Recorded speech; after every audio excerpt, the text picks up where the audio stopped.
የታቦተ ጽዮን ምስጢርና የመጨረሻው ዘመን፣ ኢትዮጵያና የዓለም መንግስታት ፍልሚያ። ይህ ታቦት ዮርዳኖስን የከፈለ የኢያሪኮን ግንብ ያፈረሰና የጠላትን ሰራዊት አመድ የሚያደርግ መለኮታዊ ኃይል ነበረው። ዓለምን የሚገዙት ኃያላን መንግስታት ሁሉ ለዘመናት በሚስጥር የሚፈልጉት ታላላቅ የስለላ ተቋማትና ሳይንቲስቶች ሊደርሱበት ያልቻሉት ያ አስፈሪ ቅዱስ ንዋይ አሁንም በኢትዮጵያ ምድር ይገኛል። የታቦተ ጽዮን በኢትዮጵያ መኖር ከመጨረሻው ዘመን ትንቢት ጋር ምን ግንኙነት አለው?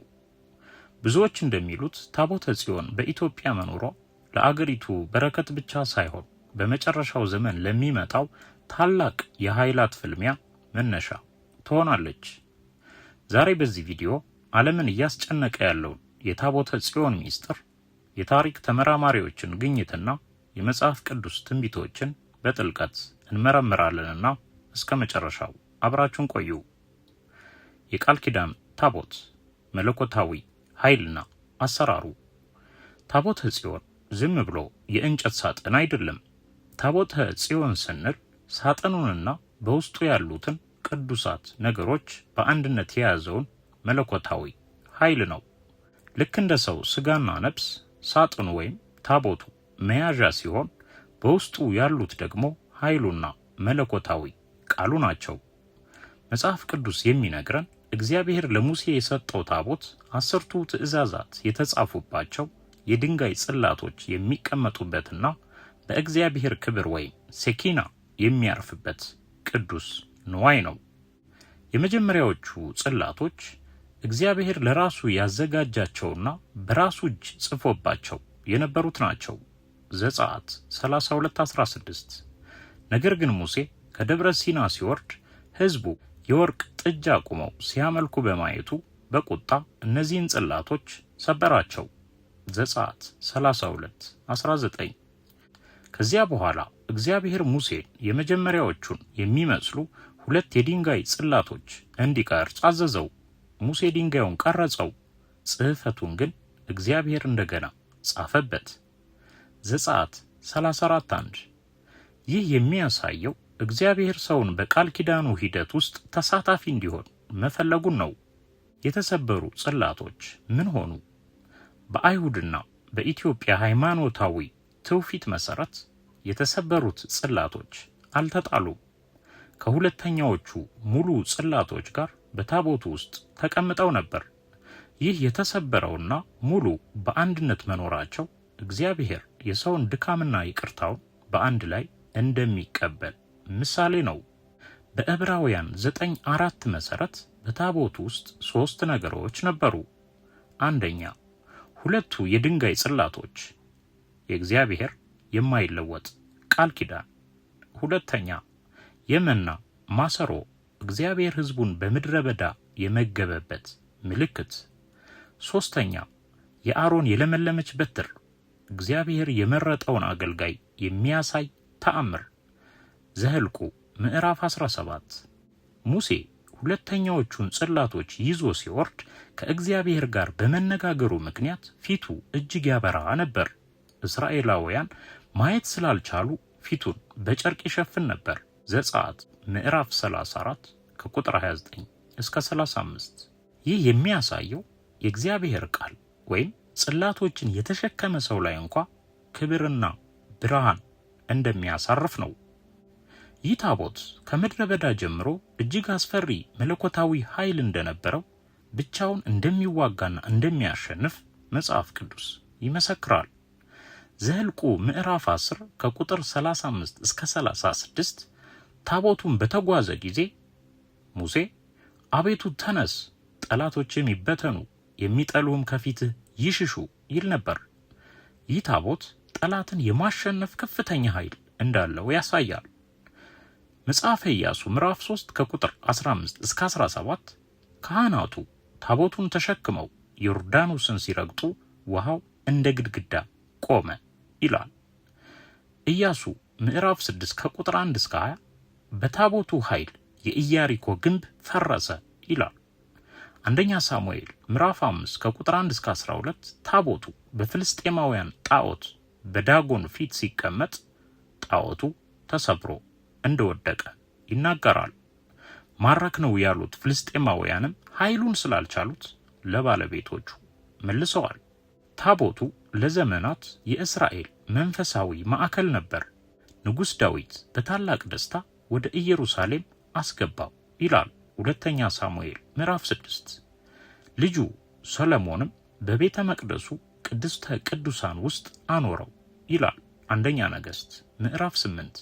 ነገር ግን በሁለተኛ ዜና መዋዕል ምዕራፍ 35 ቁጥር 3 ላይ ንጉሥ ኢዮስያስ ካህናቱን ቅዱሱን ታቦት በእስራኤል ንጉሥ በዳዊት ልጅ በሰለሞን ቤት ውስጥ አኑሩት ካለ በኋላ ታቦቱ ከመጽሐፍ ቅዱስ ታሪካዊ ትረካ ይጠፋል። የት ሄደ? በኢትዮጵያውያንና በአይሁዳውያን እምነት መሰረት በዚህ ወቅት ነበር ታቦቱ ወደ ኢትዮጵያ የመጣው። የቤተ ክርስቲያኒቱም የሀገሪቱም ዝነኛ የሆነው መንፈሳዊ ሰነድ ክብረ ነገሥት እንደሚለው ከንግሥተ ሳባና ከንጉሥ ሰለሞን የተወለደው ልጅ ቀዳማዊ ምኒልክ እስራኤላውያንን አሳምኖ ታቦቱን ወደ ኢትዮጵያ አመጣው። ታቦቱ መጀመሪያ በጣና ቂርቆስ ገዳም ለ800 ዓመታት ቆይቶ በኋላ ወደ አክሱም ጽዮን እንደተዛወረ ይታመናል። ይህ መንፈሳዊ ትውፊት በኢትዮጵያ ብቻ ሳይሆን በዓለም አቀፍ ተመራማሪዎች ዘንድም ክብደት ያለው ትኩረት የተሰጠው ለዘመናትም ተመራምረው ድምዳሜያቸውን ያስቀመጡበት ነው። ግራም ሃንኮክ ዘ ሲን ኢን ዘ ሳይል በተሰኘ መጽሐፉ ታቦቱ በዝሆን ደሴት ወይም ኤሌፋንት አይስላንድ በኩል አልፎ ወደ ኢትዮጵያ እንደመጣ በምርምር አረጋግጧል። ሮድሪክ ግሪየርሰንስ ዘ አርክ ኦፍ ዘ ኮንቪናንት በተሰኘው መጽሐፉ የታቦቱ በኢትዮጵያ መኖር ከትውፊት ያለፈ ጠንካራና በአካባቢያዊ ማስረጃዎች ሁሉ የተደገፈ እውነት መሆኑን መስክረዋል። አቡ ሳሊህ አል አርማኒ የ12ኛው ክፍለ ዘመን ተመራማሪና የታሪክ ጸሐፊ ኢትዮጵያውያን የታቦተ ጽዮን ባለቤቶች ናቸው፣ በታቦቱም ታላቅ ተአምር ያደርጋሉ ብሎ መዝግቧል። እነዚህና ሌሎች ማስረጃዎች ሁሉ በኢትዮጵያ መኖሩን በአንድነት የተስማሙበት ነው። አሜሪካ፣ እስራኤልና ሌሎች ሀያል ሀገራት ስለ ታቦቱ ምንም እንደማያውቁ ቢመስሉም ስፍራውንና ሁኔታውን ከተረዱ ቆይተዋል። ረፍት የለሽ አሰሳም ሲያካሂዱ ኖረዋል፣ እየተካሄደም ነው። የስለላ ድርጅቶችና ተመራማሪዎች ለዘመናት በኢትዮጵያ አክሱም ዙሪያ አንዳንዴም በጣና ሲያንዣብቡ ቆይተዋል። ይህ የሆነው ታቦቱ መለኮታዊ ኃይል ብቻ ሳይሆን ዓለምን ለመቆጣጠር የሚያስችል ሱፐር ወፐን አለው ብለው ስለሚያምኑ ነው። በአዲስ ኪዳን ዘመን የታቦቱ ሚናና ኃይል ብዙዎች በአዲስ ኪዳን ታቦት አያስፈልግም ይላሉ። ይህ እውነት ነው። ምክንያቱም የኃጢአት ማስተሰሪያ የሚደረግበት የሥርዓት ሚናው በኢየሱስ ክርስቶስ አዲስ ዘላለማዊ መስዋዕት ተፈጽሟል ስለሚል ነው። ዕብራውያን ምዕራፍ 9 ከቁጥር 11 እስከ 12። ነገር ግን ታቦቱ የእግዚአብሔር ቅዱስ ቃል ያለበት በመሆኑ መለኮታዊ ኃይሉ አልተለወጠም፣ አልቀነሰምም። ልዩነቱ በአገልግሎቱ ላይ ብቻ ነው። በብሉይ ኪዳን የዕለታዊ የአምልኮ ሥርዓት ማዕከል ነበር። በአዲስ ኪዳን ዘመን አገልግሎቱ ከሥርዓት ወይም ሪቹዋል ወደ ታላቅ ትንቢታዊ ምስክርነት ወይም ወደ ፕሮፌቲክ ዊትነስ ተሸጋግሯል። ዛሬ ኃይሉ በሚስጥር ተሸፍኖ ይገኛል። በአክሱም ጽዮን ካህናቱ ታቦቱን በታላቅ ፍርሃት የሚይዙት ያ አስፈሪ መለኮታዊ ግርማ ወይም ፕሬዘንስ አሁንም እንዳለ ስለሚያውቁና ስለሚያምኑ ነው።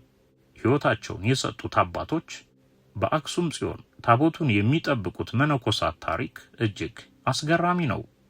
አንድ መነኩሴ አንዴ ከተመረጠ በኋላ እስከ ዕለተ ሞቱ ድረስ ከቅጽረ ግቢው አይወጣም። የታቦቱንም ክብር ይጠብቃል። እነዚህ ጠባቂዎች የታቦቱን ኃይል መቋቋም እንዲችሉ በታላቅ ጾምና ጸሎት ይበረታሉ። ይህም የታቦቱ ኃይል ተራ ሰው ሊቀርበው የማይችል አስፈሪ ቅድስና እንዳለው ትልቅ ማስረጃ ነው። የታቦቱ አካላዊ ግርማ እስከ ዛሬም ሕያው መሆኑን የሚያሳይ ነው። ኢትዮጵያ የብሉይ ኪዳንና የአዲስ ኪዳን መገኛ ናት።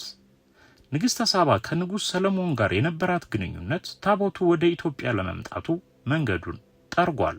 ዛሬ በምድር ላይ ያለው ታቦት የሰው ልጅ ዝግጅት ወይም የሙሴ ድንጋይና የእግዚአብሔር ቃል ወይም ጽሕፈቱ ውጤት ነው።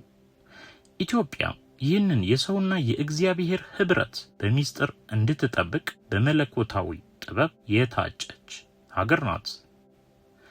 የተፈጥሮ ምሽግ የኢትዮጵያ ተራራማ መልክዓዊ ምድር ታቦቱ ከባዕድ ወራሪዎች እንደነ ሮማውያንና ሌሎች ተሰውሮ እንዲቆይ ተፈጥሯዊ ጥበቃ ሆኖታል። ኤርምያስ ምዕራፍ 3 ቁጥር 16 ላይ የእግዚአብሔር የቃል ኪዳን ታቦት ብለው ከእንግዲህ ወዲህ አይጠሩም አያስቡትም፣ ዳግመኛም አይደረግም ይላል። እንደ ሃይማኖቱ ሊቃውንት ገለጻ ይህ ጥቅስ የሚያሳየው ታቦቱ እንደ ድሮው የኃጢአት ማስተሰሪያ ወይም ሪቹዋል ሳክሪፋይስ ሆኖ ማገልገሉ ያበቃል ማለቱ እንጂ ታቦቱ ይጠፋል ወይም አይኖርም ወይም ኃይሉ ይቀንሳል ማለት አይደለም። ትኩረቱ በልብ ላይ በሚጻፈው ሕግ ላይ ይሆናል ማለት ነው። እግዚአብሔር እጁን ያሳረፈበትን ለሚያምኑት ሕግ የሰጠበትን ኃይሉን አስቀምጦ ሕዝቡን የታደገበትን የተዋጋበትን ቅዱስ ዕቃ ተጠቅሞ የሚወረውር አምላክ አይደለም። ስፍራን እንኳ መታሰቢያ አድርጉት የሚል አምላክ ነው። ስለዚህ የታቦቱ ኃይል እንዳለ ነው የሚለው ለክርክር የሚያበቃ አይደለም። እነዚህ ሁለተኛዎቹ ጽላቶች በታቦቱ ውስጥ ከገቡ በኋላ ታቦቱ የምስክር ታቦት ተብሏል። ለዘመናት በጦርነትም ሆነ በጉዞ ወቅት ሳይሰበሩ ወይም ሳይጠፉ የቆዩት በመለኮታዊ ጥበቃ ነው። ዛሬ በአክሱም ጽዮን የሚገኘው ታቦትም ይኸው ሙሴ ቀርጾ እግዚአብሔር የጻፈበት ታቦት መሆኑ የታወቀ ነው። የኢትዮጵያን ግዛቶች ሁሉ ፍንጭ አለ ብለው የመረመሩና የተመራመሩ በመንግስታት በጀት በዓለም ቅርስ ጥበቃ ድርጅት በጀት የተላኩ አጥኚዎች በአገሪቱ ብዙ ቁጥር ያላቸው ታቦታት መኖራቸው ዋናው ታቦተ ጽዮን የትኛው ስፍራ ላይ እንዳለ ለማወቅ አይቻልም እስከ ማለት የደረሱና ተስፋ ቆርጠው የሄዱ ተመራማሪዎች ቁጥራቸው ቀላል አይደለም። ብቻ ግን በኢትዮጵያ እንደሚገኝ የአደባባይ ሚስጥር ነው።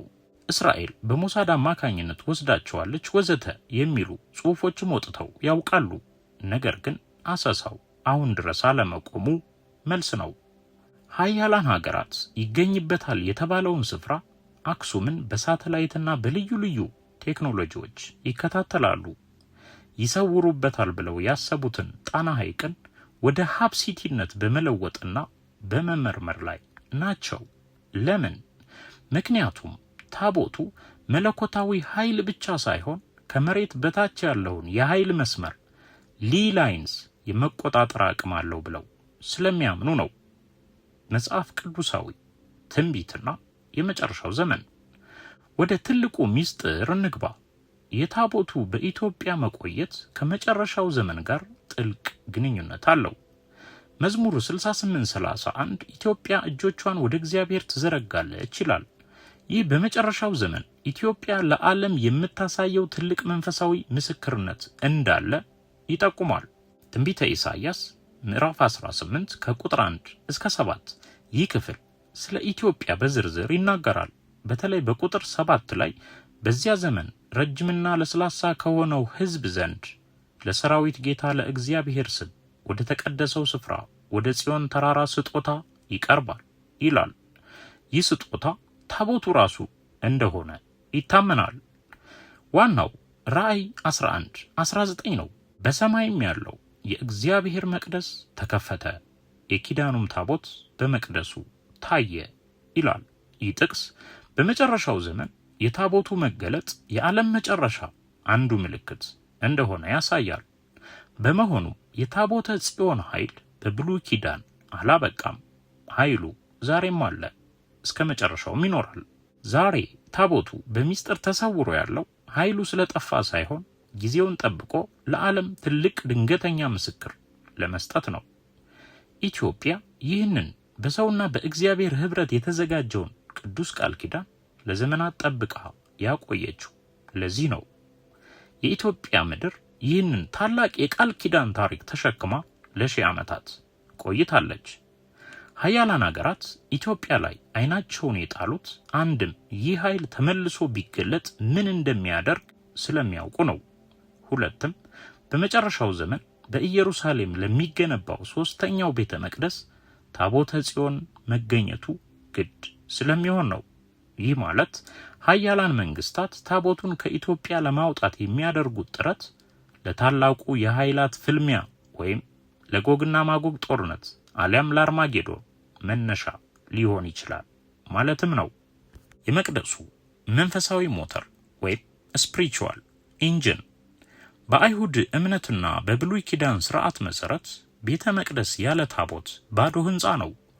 ታቦቱ የእግዚአብሔር ዙፋን ተደርጎ ስለሚወሰድ እርሱ በሌለበት የሚቀርብ መስዋዕትና የሚደረግ ስርዓት ሙሉ መንፈሳዊ ተቀባይነት አይኖረው ተብሎ ይታመናል። ስለዚህ መቅደሱን መልሶ ለመገንባት የሚያቅዱ ኃይሎች ለምሳሌ የኢየሩሳሌሙ ዘ ቴምፕል ኢንስቲትዩት ታቦቱን ማግኘት እንደ ትልቅ ግብ ይቆጥሩታል።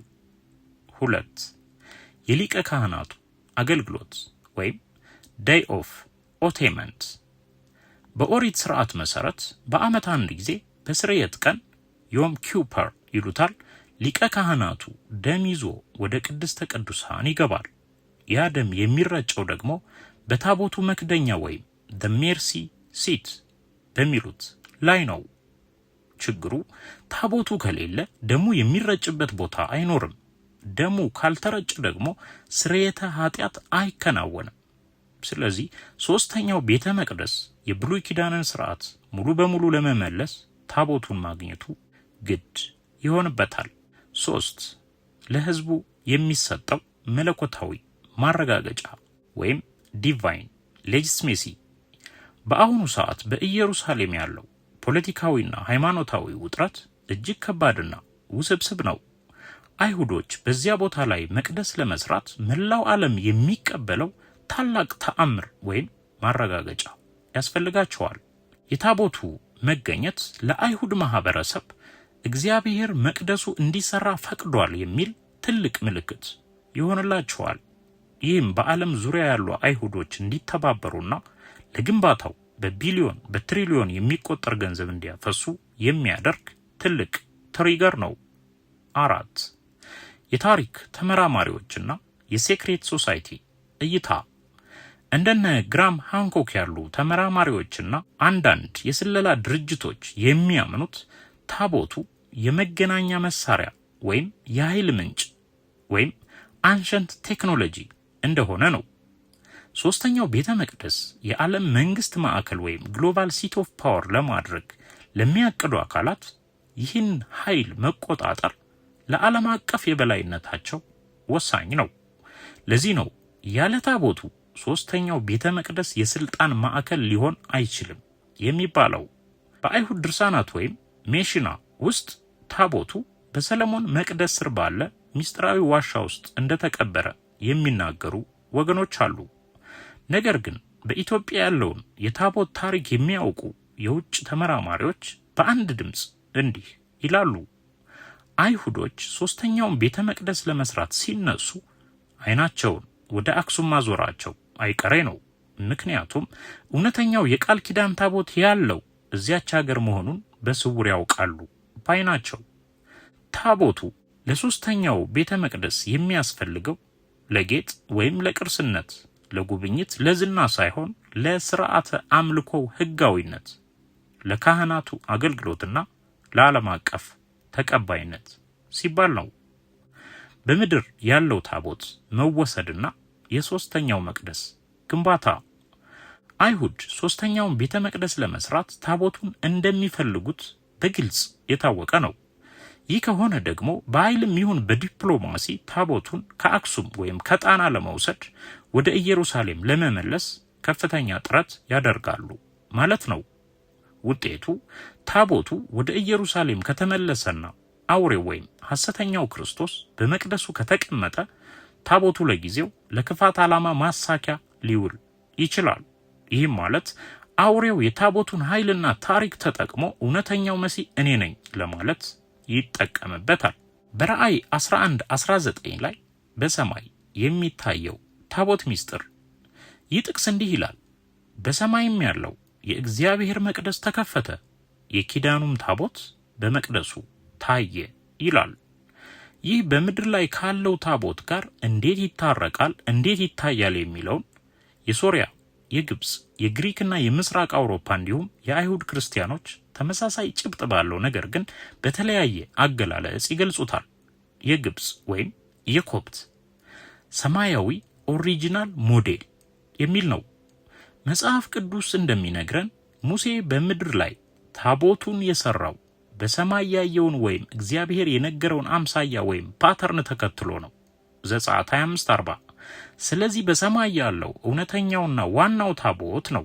በምድር ያለው ደግሞ የእርሱ ጥላ ወይም ሻዶ ነው።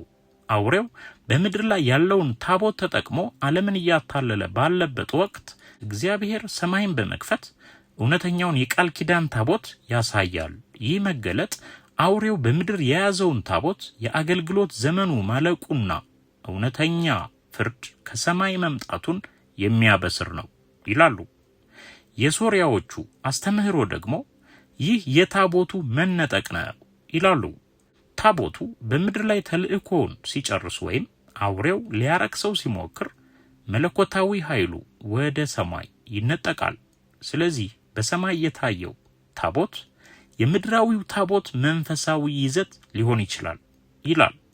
የግሪክ በምድር ላይ የሰው ልጆች በታቦቱ ዙሪያ ጦርነትና ፖለቲካ ሲሰሩ እግዚአብሔር ደግሞ በሰማይ እውነተኛውን ታቦት ይገልጣል። በምድር ያለው ታቦት ለፍርድ ምክንያት ይሆናል። በሰማይ ያለው ታቦት ደግሞ የእግዚአብሔር ቃል እውነተኛነት ማረጋገጫ ሆኖ ይታያል ይላሉ። ይህ ሁሉ የራእይ 11:9 ተመሳሳይ የሆነ ትንታኔ ነው። የምስራቅ አውሮፓው ክርስቲያናዊ አስተምህሮ ደግሞ የታቦቱ ጥላና አካላዊ ኃይል ሲል ይገልጸዋል። በምድር ያለው ታቦት ጥላ ነው። ይህ ማለት ግን ኃይል የለውም ማለት አይደለም። ይልቁንም በሰማይ ካለው እውነተኛ ዙፋን ጋር በመንፈስ የተገናኘ ወይም ኮኔክትድ የሆነ ነው ይላል።